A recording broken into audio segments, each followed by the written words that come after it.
Bom dia a todos os irmãos, a graça e a paz.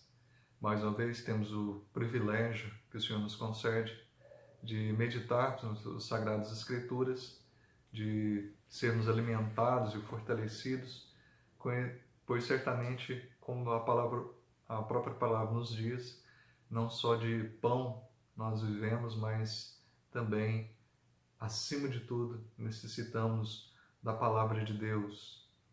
Necessitamos desse alimento alimento para as nossas almas, que nos fortalece em todo o tempo. E antes de mais nada, vamos orar. Bendito Senhor, agradecemos porque em tudo vemos o Teu agir, o Senhor que tem nos sustentado, o Senhor que tem nos fortalecido, o Senhor que tem nos amparado em meio às nossas debilidades, tem cuidado, tem nos animado. Tu és o soberano pastor, Tu és o Deus presente. Senhor, nós nos alegramos que ainda que tudo esteja complicado, esteja difícil, sabemos que o nosso Senhor está ao nosso lado, nos amparando e nos confortando. O nosso bondoso pastor que nunca, jamais nos deixará sozinhos. Obrigado, Senhor. Agora, abençoa-nos nessa meditação, que esse estudo sirva para alimentar a nossa vida, para que nos fortaleça, para que perseveremos no Senhor, dia após dia, rumo à glória celestial. Em nome de Jesus Cristo. Amém.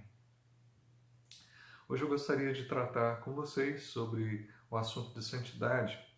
E tem uma devocional do pastor Joe Corrêa Batista, onde ele fala que falta um item em nossa agenda. E ele fala que falta um item em nossa agenda, em nossa pauta, contra a luta contra a sujeira, contra a contaminação. Falta o desejo de pureza de coração. É impressionante como as pessoas que se preocupam tanto com pureza não incluem em suas preocupações a pureza do coração, um lavar, um esforço para despoluir o coração. Pureza na vida, na alma, no íntimo, parece ser negligenciada, diz ele, ou melhor, indesejada, e até em vários momentos evitada. E ele continua no seu assunto dizendo que as amizades não são mais puras, os relacionamentos, os namoros não são mais puros, os sentimentos e relacionamentos não são mais puros, são poluídos. São mais poluídos do que a própria natureza. Mas não se faz campanha para despoluir o homem. Nem a pureza das crianças tem sido desejada, tem sido preservada. Para os pais assépticos de hoje, o sucesso profissional de seus filhos é mais importante do que a pureza de seus corações. E no início do início do ano letivo não consta Provérbios 4:23, no qual se lê: sobre tudo que se deve guardar, guarda o coração, porque dele procedem as fontes de vida. E assim, realmente nós vemos que há uma necessidade, algo que tem sido deixado de lado, que nós não temos nos atentado, e isso é a santidade de vida. Infelizmente, a noção de santidade tem sido distorcida. Já muitas vezes, santidade tem sido confundida com aparência. Nós podemos ver isso em 1 Samuel 16:7, onde diz: porém o Senhor disse a Samuel, não atentes para a sua aparência nem para a sua altura, porque eu rejeitei. Porque o Senhor não vê como vê o homem. O homem vê o exterior, porém o Senhor o coração.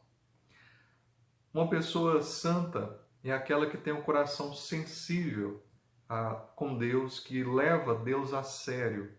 Seja, como diz Charles Swindoll, seja o que for que digamos sobre santidade, ela não é superficial, é algo que está abaixo da superfície, bem no fundo, no plano da atitude, uma atitude para com o próprio Deus.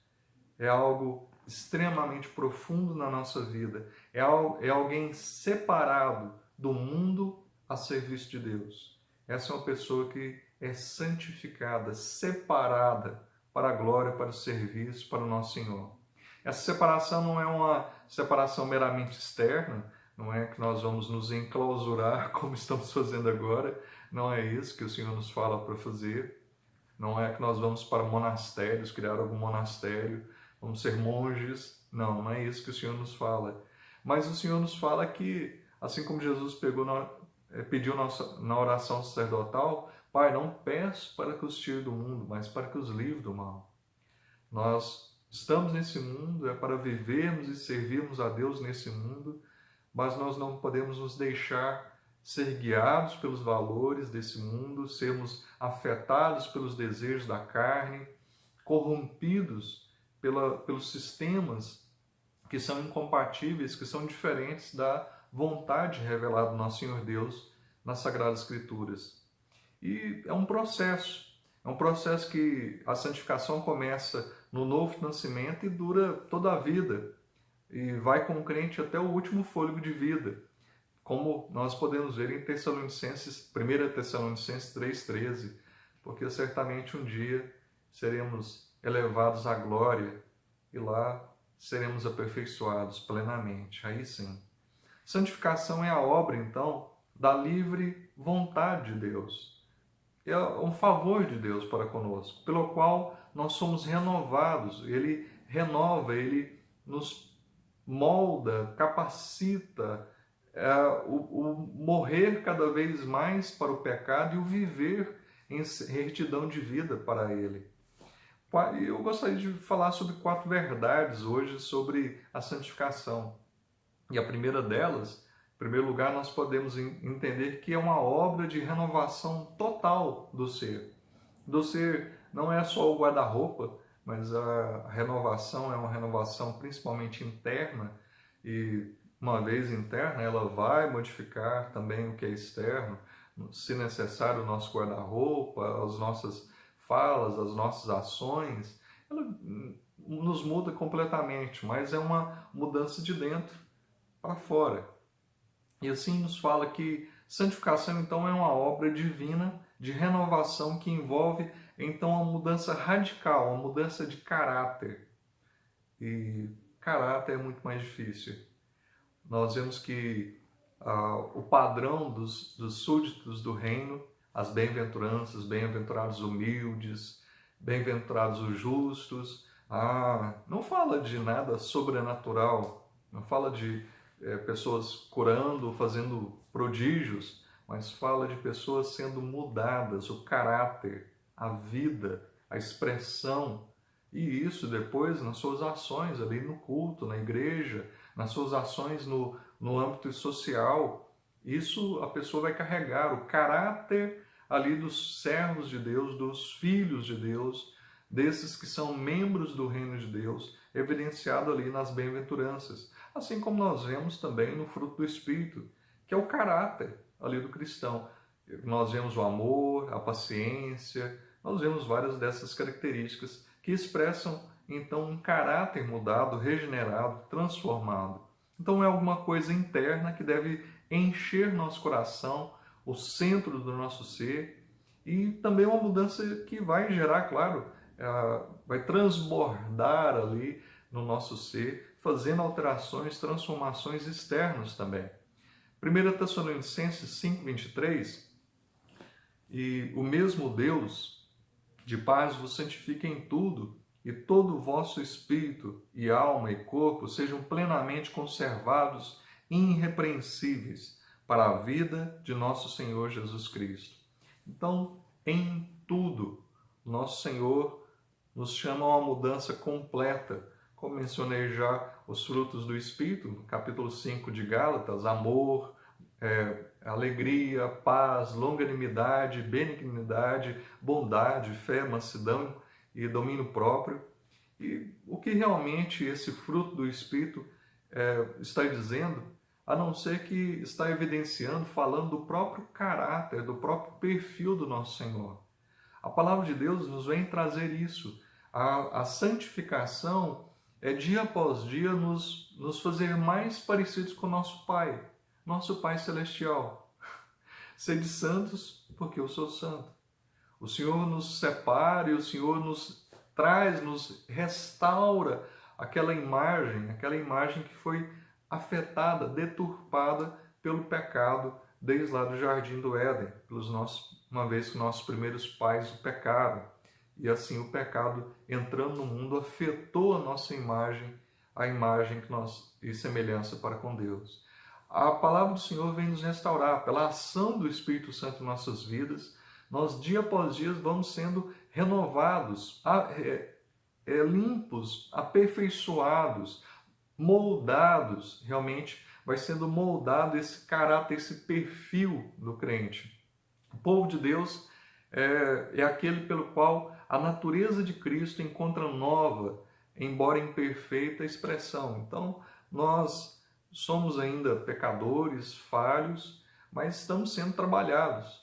A igreja não é uma igreja de pessoas perfeitas, de pessoas que não pecam, que não falham, que não erram. Pelo contrário, são pessoas que reconhecem que são pecadoras, mas que em Cristo, uma vez que são novas criaturas, podem ser trabalhadas, aperfeiçoadas, que vão a cada dia sendo transformadas pela graça, pelo favor, pela misericórdia de Deus. Em segundo lugar, também consiste em verdadeiro arrependimento e retidão. Santificação, então, exige de nós esse arrependimento verdadeiro, essa vida reta. Santificação, então, consiste em arrependimento e retidão. É um se virar do pecado para a obediência. É dar as costas para o pecado, amar mais a Deus do que o pecado. Infelizmente, muitas pessoas deixam fazer o contrário. Ao invés de darem as costas para o pecado, dão as costas para Deus e seguem acompanhando ali, vivendo suas vidas à parte de Deus, uma vida pecaminosa. Arrependimento, diziam os puritanos, é voltar do pecado, e isso é uma atividade para toda a vida. A nossa vida, constantemente nós devemos buscar esse arrependimento, nós devemos nos arrepender todos os dias de nossas vidas. À medida que assim fazemos, devemos também voltar para a retidão, porque nós pecamos todos os dias, nós falhamos todos os dias. E isso é o senso de temor. É falar, Senhor, eu tenho medo, eu temo, Senhor, por te ofender, por te entristecer. Senhor, eu não quero isso. Isso é o temer a Deus. Mas poucas pessoas têm tido esse temor de ofender a Deus, de desprezar ao Senhor, de não agradar-lhe, como tantos servos o fizeram. Arrependimento, então, não é algo externo, é algo bem profundo. E assim é um odiar as coisas que nós amávamos antes e um amar as coisas que nós odiávamos antes. Certamente nós não gostávamos de santidade, de pureza, de amor, de paciência, de domínio próprio. Cada um de nós tínhamos alguma dificuldade quanto a essas virtudes do Espírito Santo, que o Espírito Santo, uma vez que nascemos de novo, ele implanta em nossas vidas. Ele nos capacita a esse viver diferente. E é movido e sustentado pelo Espírito Santo que dia após dia essas características desse fruto do Espírito são aperfeiçoadas em nossas vidas. Assim como uma mexerica. A mexerica já não nasce grande. Ela vai crescendo ali aos poucos, ela vai desenvolvendo. É um fruto só, mas tem vários gomos. Assim também o fruto do Espírito é um fruto só, mas tem várias características. E elas são desenvolvidas com o tempo. E nós devemos então entender isso. Arrependimento envolve mortificação e vivificação. Mortificação é colocar a espada sobre o pecado, matando o pecado diariamente, colocando o pecado à morte, como o apóstolo diz em Romanos 8, verso 13. Romanos 8, verso 13. Porque se viverdes segundo a carne, caminhais para a morte, mas se pelo Espírito mortificardes os feitos do corpo, certamente vivereis. Então, nós tem essa mortificação pela palavra de Deus, as ações, a influência do pecado é mortificado dia após dia, vai sendo destruídos esses efeitos, essa influência maléfica em nossas vidas e vamos sendo vivificados, nos tornando vivos para a justiça e assim evidenciando e praticando o fruto do Espírito. Em terceiro lugar, santificação também consiste em uma guerra santa. Não é uma guerra com armas físicas, não é para agredir, mas é uma guerra, na verdade, contra alguns outros inimigos, e que não é o nosso próximo. A santificação é progressiva e opera através de conflito. É uma guerra. E Paulo fala, né, combater o bom combate. Resíduos do pecado habitam na vida do cristão, para sua tristeza. E isso coloca em uma grande guerra e em muitas batalhas. Os pecados internos operam de dentro. Nós temos os nossos inimigos, a carne, o diabo, o mundo. Então nós temos esse inimigo interno, que é a nossa carne, que nos conhece muito bem. Tem esse inimigo externo, que é o diabo, que pela influência e aproveitando e tentando realmente achar brechas, tenta pressionar, tenta nos distanciar, tenta afetar a nossa vida de santidade, essa vida constante na presença de Deus. Assim, temos essa linha de frente contra esses inimigos da nossa alma, essa batalha contra essa vida com Deus. Uma guerra santa está sendo travada, mas não é no Oriente Médio, é uma guerra santa em nossas vidas, no nosso eu, no nosso íntimo, e uma vida realmente para fugir daquilo que é mal, repreender, deixar de lado aquilo que não é segundo as Sagradas Escrituras, que agradam a Deus. E John Bunyan disse, isso é o porque John Bunyan chamou, porque dele ter chamado o seu livro de A Guerra Santa. Santificação, dizia John Bunyan, envolve conflito comigo mesmo, com minha carne, com o mundo e com Satanás. Se um cristão não está batalhando contra o pecado, os puritanos diziam, essa pessoa deveria se questionar se realmente é ou não cristão. Se não há uma luta contra esses inimigos, então há algo para ser questionado. A santificação, como disse, é imperfeita, apesar de invencível. Uma vez que nós somos separados por Deus, Ele nos conservará até o último dia. Aqueles que pelo sangue do Cordeiro foram comprados, foram lavados, santificados, eles não serão perdidos. Nenhuma das ovelhas do bondoso pastor será perdida. Mas nós não conseguiremos atingir a perfeição nesse mundo. Nunca. Nós nunca atingiremos a perfeição nesse mundo.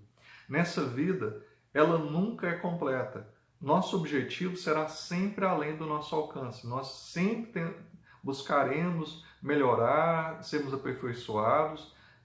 Haverá um progresso na fé, mas nunca atingiremos, nunca chegaremos a não pecar mais, a não falhar mais. Não haverá isso. Devemos sentir a imperfeição da nossa santificação, precisamente porque nós temos o padrão da justiça de Deus perante nós. O padrão da justiça de Deus não é a comparação pelo nosso próximo. Nós não comparamos o nosso próximo. Não, eu sou melhor que o meu próximo. Eu não peco tanto quanto ele. Não, o padrão não é o meu próximo. O padrão, na verdade, é a perfeita palavra de Deus. Assim, Paulo falava do aio, a lei, a letra, esse aio, ela é perfeita, ela é maravilhosa e ela nos condena. Porque sem Cristo, ninguém consegue de forma alguma ser justificado perante os olhos de Deus. Porque nossas boas ações são, na verdade, trapos de imundícia, não são nada, são alguma coisa abominável aos olhos de Deus, as nossas supostas boas ações. Mas como podemos aplicar isso para a nossa vida? Em primeiro lugar, a pergunta que fica, nós somos santos? E eu não estou perguntando se nós frequentamos regularmente os cultos da nossa igreja, ou se nós fomos batizados, ou se costumamos participar da ceia do Senhor, ou se nós temos o nome de cristãos. Estou perguntando algo muito mais profundo do que isso. Somos santos ou não? Nós percebemos a importância da santificação tanto quanto deveríamos perceber? Nós temos valorizado essa santificação no dia a dia? A nossa vida, nós temos buscado isso cotidianamente? Um conselho: você quer ser santo? Você quer se tornar uma nova criatura? Então, terá de começar com Cristo. Nós não conseguiremos fazer coisa alguma e nem obter qualquer progresso enquanto não sentirmos o pecado e as fraquezas e não fugirmos para Cristo. Só há socorro, só há verdadeira paz, só há verdadeira salvação, só há um caminho para sermos justificados. Somos injustos, pecadores, passíveis da ira de Deus, mas em Cristo somos salvos, perdoados, comprados, somos libertos. Em Cristo nós somos libertos da escravidão do pecado e somos trazidos então a uma vida com Deus, uma vida plena, uma vida constante. A santidade então procede de Cristo e gera comunhão de vida com Ele. Ele é o maná, o pão do céu que nós precisamos consumir diariamente. Ele é também a rocha da qual precisamos beber diariamente. A água viva que jorra ali da fonte, essa água, essa fonte que gera essa água que constantemente devemos ir a ela e nos saciarmos. Nós devemos continuar dia após dia, dia após dia. Que todos nós sintamos a importância da santidade muito mais do que temos sentido até o momento. Que vivamos para o Senhor. E se tivermos de morrer, que morramos para o Senhor. E se Ele nos vier buscar, que Ele nos encontre em paz, sem qualquer defeito ou mácula, mas que busquemos constantemente, então, estarmos preparados. A igreja do Senhor, que é comparada a uma noiva, Ele é o noivo. E um dia Ele virá buscar a sua noiva. E Ele deseja encontrar essa noiva pura, santa, sem mácula. Ela tem que estar perfeita. Ela tem que estar sem nenhuma imperfeição. Deve haver pureza na sua igreja. Que nós busquemos, uma vez que somos parte da igreja, que somos igreja uns com os outros, perante o Senhor Jesus, e Ele é o nosso cabeça, é Ele o noivo, e nós a noiva, que busquemos nos apresentar de forma apropriada, não deixando para amanhã mudanças, transformações, mas roguemos ao Senhor: Senhor, vê se há em mim algum caminho mau e guia-me pelo caminho eterno. Deus abençoe. Senhor, damos-te graças e rogamos, sê propício a nós, pecadores. Perdoa os nossos pecados, as nossas falhas, purifica-nos, aperfeiçoa-nos mediante a sua graça.